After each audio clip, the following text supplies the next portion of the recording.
Hi guys, welcome back. Another 5 at 5. This is number 5 for them. We're a week away from our AP Gov. Two key documents that you need to know. These are two of the 9 foundational documents that are fair games, especially during the argumentative essay that many students confuse is Fed 70 and Fed 78. And here's how we're going to remember it, a Bradyism.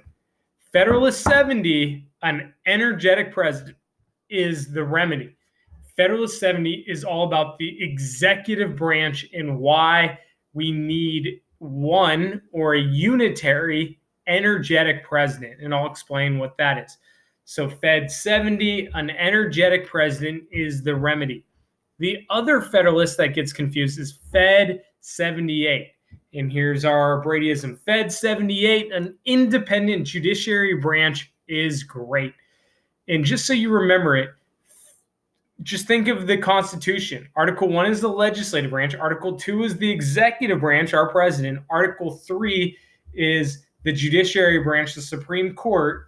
So the executive branch, Article 2, comes before the judiciary branch, Article 3. So Fed 70 is all about the president, which comes before Fed 78, which is about the judiciary branch. So it's in order. Fed 70, an energetic president, is the remedy.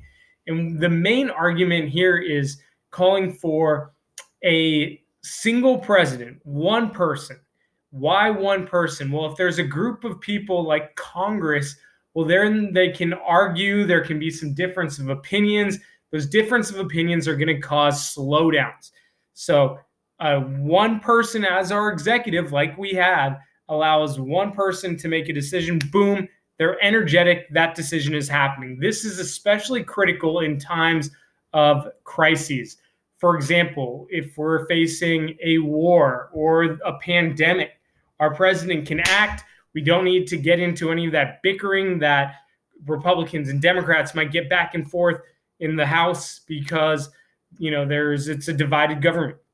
No, our president can act. So that's one person, and he's energetic.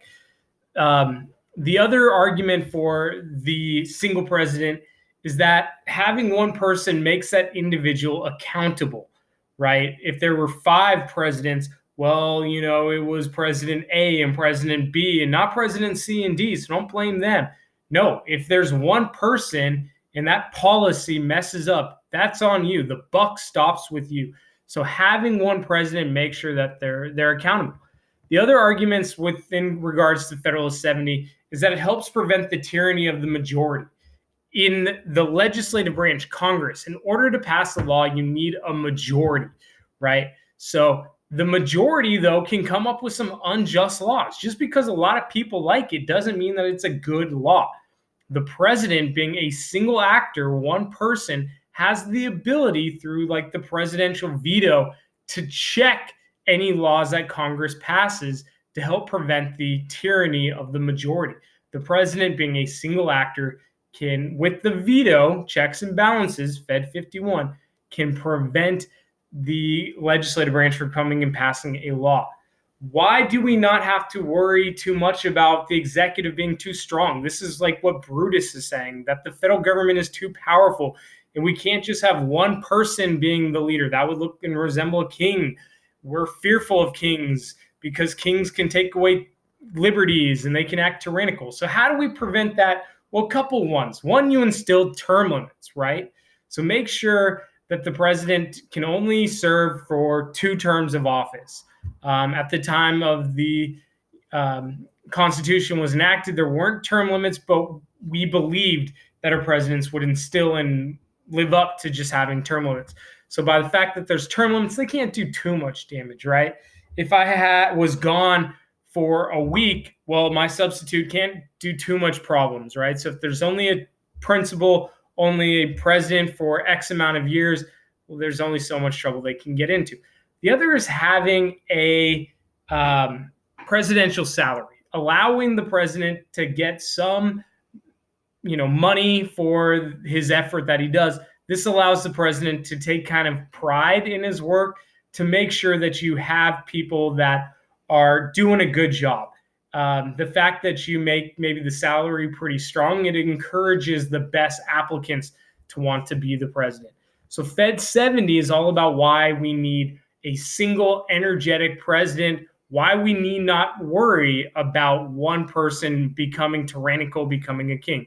Term limits, salary is going to prevent that, right? We need somebody that's accountable, safety, that can be energetic, that can act in times of quick.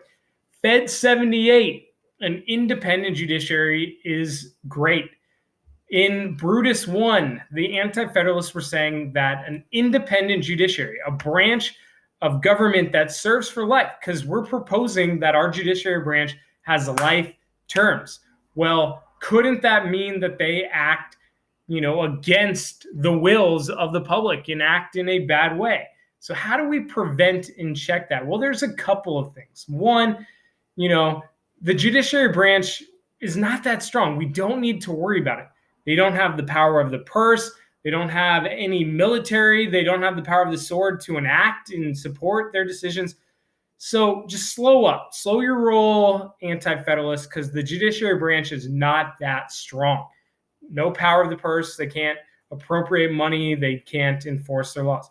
Second, we just got to support the judiciary branch. We have to have faith that the people that are selected to be in the judiciary branch, and remember, they've got to be confirmed by the Senate. The Senate has confirmation powers, that they're going to do a good job, that they're going to uphold our Constitution, that they're going to rule according to precedent, right? Precedent meaning ruling based on past law.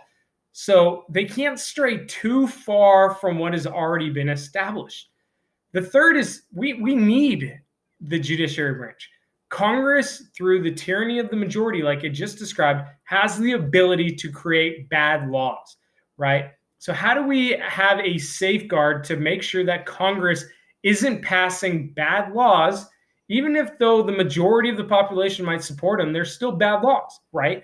Majority of the population didn't want blacks to go to school with white people. Well, that is an unfair, unequal law. Even though a majority of people supported it, it's still bad. So how do we make sure that Congress is in check?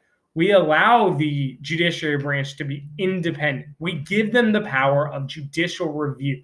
So Fed 78 is saying we need them to have judicial review. We need the judiciary branch, somebody to check Congress, right? So it's essential. The other thing too is don't worry about the fact that they serve for life. They serve during good behavior. They have the ability to be impeached. So if they're that bad, well, we can get rid of them. There's mechanisms in place. But Fed 78 is all about a judiciary branch that is needed, that's independent. By independent, they serve lifetime terms or for good behavior. They're not elected. And because they're not elected, they don't need to necessarily worry about popular opinion. They can decide to do what's best, even if the rest of the country doesn't agree to it. And we've seen them do some controversial cases. Judicial activism says that our judiciary branch in particular should do things, should act, even if it's not necessarily supported. So Fed 70, Fed 78, Fed 70, the executive, Fed 78, the judicial. Why we need both branches, why we need them to be, just as they are today. Our founding fathers envisioned our executive being one person, just like it is today.